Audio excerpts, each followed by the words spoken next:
the regular meeting of the Carpinteria-Summerland Fire Protection District Board of Directors. May I please have a call to order? Susie Cawthon. Here. Jenna Jenkins. Here. John Nicoli.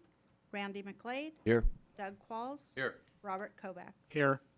This regular meeting tonight is being broadcast live over Government Access Television Channel 21. A recording will be posted on the City of Carpinteria's YouTube channel for future viewing. So, Randy, will you lead us in the pledge?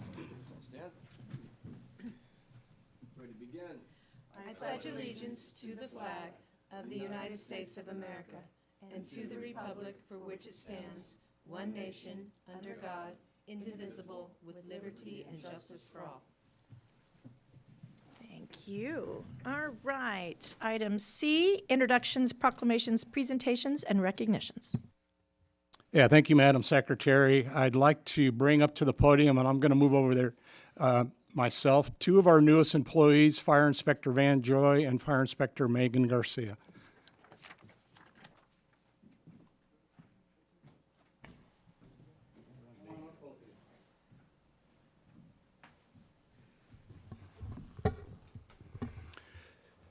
Okay, these are our two newest employees, as I announced. They're fire inspectors in the district. I wanted to introduce them to the board and to the public that's out there watching.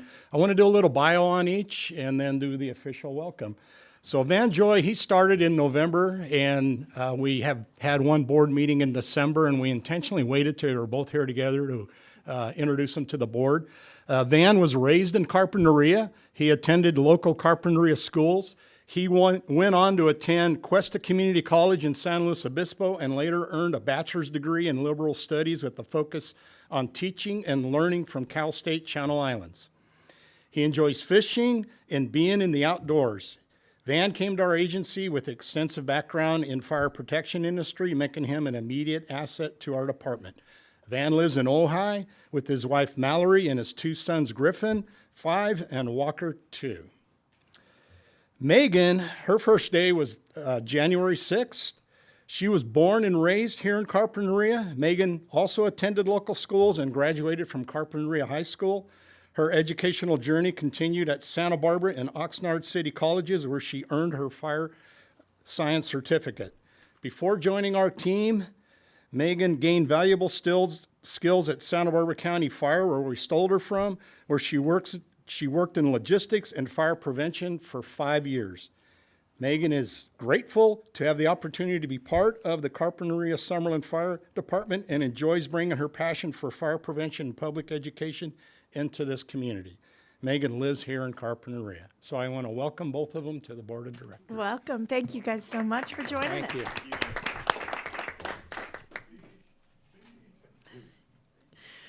Okay, item D is public comment, if anyone would like to address the board. Seeing none, item E is the correspondence. Thank you. You have one in your packet. It is a letter that I wrote to the 1805 organization, the nonprofit organization. It is a letter of gratitude for everything they've done, not only for our fire districts, but for all the public safety agencies across this county. I focused on the main benefit is they support our mental health program designed for firefighters and their families. They have funded that, and I think it's funded 3 or 4 years out now, thanks to their contributions. And then additionally, over the years, they've given us various tools and equipment. This year, they gave us, I think I reported last meeting, up to $50,000 in equipment for our agency. So it's been very generous of them, and it's mental in enhancing our ability to provide service to our community. So I just wanted to thank them publicly. Thank you, and thank you for sharing that with the board. Let's see. Item F is approval of the minutes from the December 4th regular board meeting. I move to approve. I'll second it. All in favor? Aye. Aye. Thank you for preparing those, Grace. Item G, financial matters. Does anybody have any questions on the financial reports?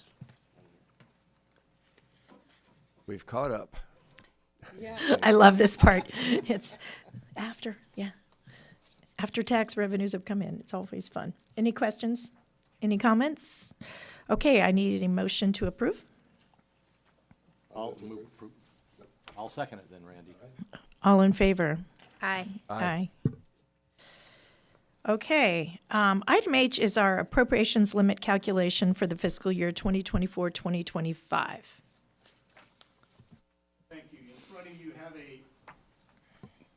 Thank you. In front of you have a staff report for the appropriations limit, also known as the GAN limit. It's an annual thing we need to present in front of our governing body. And in a nutshell, what it is, it's a law here in California dictating what's the maximum amount of tax revenue we're allowed to collect from our citizens, and then it sets that limit, and we have to go through this formula process that's presented in front of you to make sure we're underneath that limit. And if you go through the document, we are well underneath that limit by quite a bit, which is good news. So we're not right up to that ceiling. So we went through and prepared the document, did all the calculations, and in order to make it official, the board needs to vote on it and also adopt the resolution that's attached to the proposal. I'll move we adopt Resolution 2025-01. I'll second it. Does anybody want a reading of the resolution? Are we good? All right, roll call vote, please.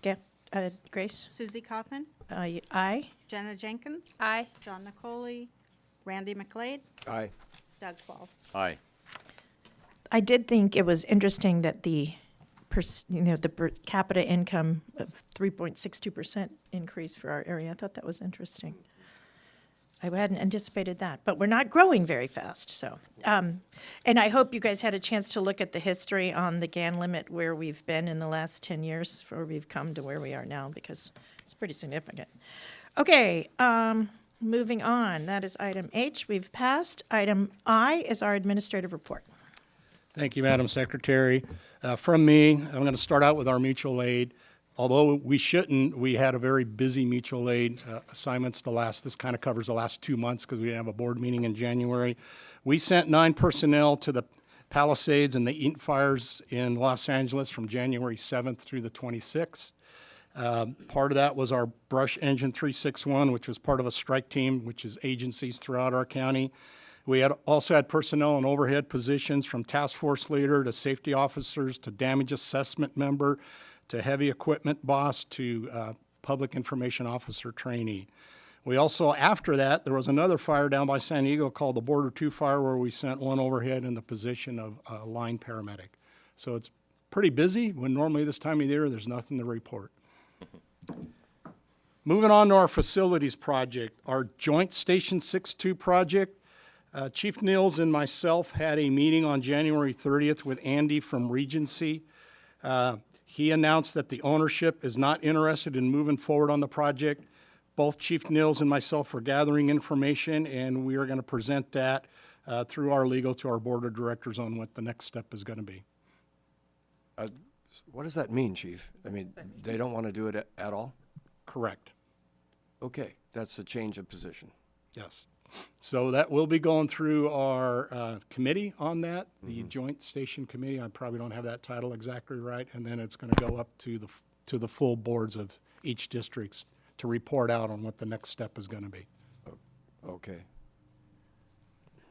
Our Station 6-2 Caltrans lot expansion, we are still needing the additional title information, and now it needs to come from Santa Barbara County. It's kind of landed that the title seems to be landing in Santa Barbara County versus Caltrans. So our legal counsel, Mark Mannion, is researching and trying to get the county legal staff to make a determination who actually is the owner of that part of that property for title, so we can negotiate what the next step is. So it's kind of a legal hangup right now. I was asking Mark in the last week where we're at with that, and he's still waiting for an answer back on that. Our Station 6-3 temporary station, I had a virtual meeting with Southern Cal Edison on January 10th, and what that meeting was about is I found out through Supervisor Roy Lee that they have a 10-acre parcel in the 3500 block of Villarreal that's zoned ag land, and they are having a lot of issues converting it to utility use for their intended use. So they are now thinking about selling those 10 acres. So I reached out to them and said, hey, if you get to that point of selling, please keep us in mind. We're interested, probably not 10 acres. If there's anything you could do for partial, that's what we're interested. They are warm to that idea. They're going to still pursue if they can get the zoning changed, but if not, they're going to be selling it, and they definitely know we are interested in doing something there. And they did ask, well, how are you going to be able to change it? And I didn't want to answer that. We don't know that till we research it. But so there's that perspective on the radar now, too. In addition to that, I plan to, remember we had our SEPS planning go through the process of how much it would cost to build that temporary station. It was a significant number. I plan to go over to county planning department and sit down and really talk to them about, how can we streamline this? What is the best ways to do this without such a high number? I'll definitely take our fire marshal, who also has a contracting background, and we'll have a meeting there with them and see if they can come up with maybe a process that's going to work for us on our budget for that half acre that we currently own, to at least put like a manufactured or modular structure on that building for 5 to 10 year window, somewhere in that range, and then move towards a permanent station. So that's on my radar too, to get that motion going. The next project is our Station 6-1 upstairs renovation, and I'm going to pass that over to your Logistics Battalion Chief Tunney to explain where we're at with that. Okay, on the Station 61 upstairs project, we went out on the permit process end of September, and that portion of the application that we submitted at the time was for the development permit, and we're at the final stages of that. It's gone well so far. We got through the ADA portion of that with no hiccups, no significant impact to the project. Everything's been deemed complete, and it's in the final stages of its review. The next step will be to submit the building permit application, which Godkin, I spoke with him today, expects us to submit in the next 2 to 3 weeks, and that all puts us on track for anticipated start date of the project, if all goes well, in these final stages, March, April 2025. So we're right on track with that 5-month projection That's that we great set out news. in the fall. Yeah. Oh, yeah, good. Thank you.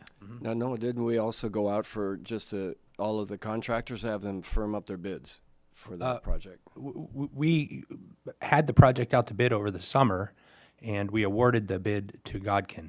The price kept escalating, and so we came back. The chief, I believe, went and said, "I need you guys to confirm your bids, your original bid." Has any action occurred on that? No, well, we had a meeting with Godkin, both Chief and I did, and we held them to the number that they're at, and we're still at that number. Okay, Yeah. So we did not go back to other contractors, no. I'm not sure what that means. Did you ask the contractors if they are going to stick with their bid that added up to $623,000, or how much it was? So when we had that meeting, we were very specific that this is a hard number, and after this permitting and planning process gets through, if it shows that a higher number needs to come in because they gave you stuff you didn't anticipate in your bid, meaning you have to do more ADA, you have to do more engineering, whatever the case may be, I did let them know it needs to go back to the board of directors if you're going to have a significant higher number than this proposed bid. It's not automatically approved to go any higher. I see. But at this point, only compliance costs are what you would expect maybe would push the cost up. Okay. Yeah, his direction is this number or lower, otherwise you got to report out so I can report it up the Okay. chain. Okay, that's promising. Thanks. Thanks. Anything else? It's end of report. All right, moving on, a couple other things. Our regional fire dispatch, our regional fire communication center, it has been delayed due to construction and equipment approval through the state and whatnot. It's now pushed out for a completion of April. And it was supposed to go live in January, supposed to go live in February. Now and that's how construction projects go. So it's now having an April target date for that project. Our ambulance contract, tomorrow on the 6th, the County Board of Supervisors is going to post an agenda for their next meeting, which is this Tuesday, February 11th. We had a meeting with County Chief Executive Officer, all the fire chiefs, and there is going to be on that agenda a proposed ambulance contract with some language. That's going to be attached to that agenda tomorrow. So as soon as it's out tomorrow, all the agencies are going to grab it right away and now do an analysis and a review. The fire chiefs are going to get together on Friday. We're probably going to get together even Saturday and even Sunday and prepare for the Tuesday meeting to have any speaking points on what that document looks like. I will be attending that February 11th meeting, I'm sure alongside all the other fire chiefs in the county to talk about what that ambulance contract looks like. We don't have details on it till it comes out tomorrow. Lastly, we are in our 25-26 budget development, receiving the budget proposals from each of the sections. Preliminary budget will be prepared for review by the Finance Committee in early to mid-March. I already announced that I need to have a Finance Committee meeting sometime at the beginning to middle of March, so I think that's Randy and Susie, so I'll be reaching out to you to set a date that's going to work for you once the documents are complete. The goal is for the Finance Committee to review it, make any necessary changes, and then have the proposed preliminary budget presented to the full board on the April 2nd meeting. And that is the end of my report. Are there any questions on the report? Yeah, on the Finance Committee, did I hear you say that it was? It's not, yeah, it's you and I I. think it's me on the, not Okay, I Randy. apologize. I probably looked at last year's list, so Yeah. Yeah. Okay, I just wanted to make sure. You that I didn't are, miss Doug, something. you're stuck with me on that committee now. All right. Okay. Okay. Any other questions on the report? Okay, hearing none, then we will move on. Is it the fire prevention report next? yeah, we have our fire marshal and our logistics battalion chief here. If you have any questions, I'll try to answer them, or I'll ask one of the two to come up if it's related to them. I did. So we had 5 complaints this month, 1 resolved. What are the other 4 complaints and what's the status? I'll have the fire marshal come up. There you go. Hey, Mike. Thank you, Chief. So, as you can well imagine, there's a heightened sense of fire danger everywhere, and that has been the bulk of all of our complaints. While I was down in the Palisades Fire, I was fielding calls on a daily basis. My neighbor's got this dead tree. Can my neighbor do this? So there are a lot of them. There's some that are still outstanding where we're looking at them. Again, part of the thing is the enforceable time for us to do brush clearance and stuff like that is from June 1st on. So we've kind of logged some of those complaints. We'll talk to the homeowners, and they have till June 1st to really do the clearing. So we're just in the follow-up stages with some of those, but it all has to do with fire clearance. I imagine that your jobs have gotten a lot more, people are a lot more communicative right now about all of that. So we appreciate what you're doing for sure.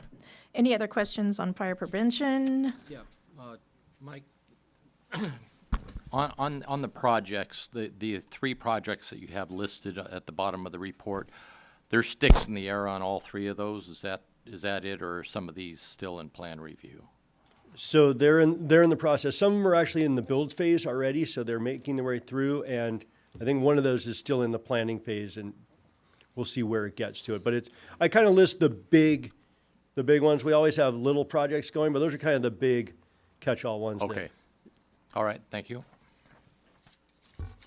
I did have one comment on the logistics report that we are finally have the locution. Is it being installed now or? Communications program manager scheduled to install, but I have not heard back on a concrete date. But we have all the hardware. It's been and forever. it's been a very long project. Yeah, But, so- all the hardware is in the station, and we're ready to install. He picked up the phone and made the call. I just don't know the exact date, but Well, that's it should be very fabulous. soon. Yeah. It's been a long time coming, so thank you. That's great. Any other questions on the logistics report? Okay. Seeing none, let's see. Let's move to item J, board communications. Any board communications? Yes. First of all, congratulations to 2 new inspectors. It's nice to also hear that they're locally grown. And the other thing that I'd like to comment on is on the, I guess it would be the training report and the live fire training that took place. I just want to reiterate how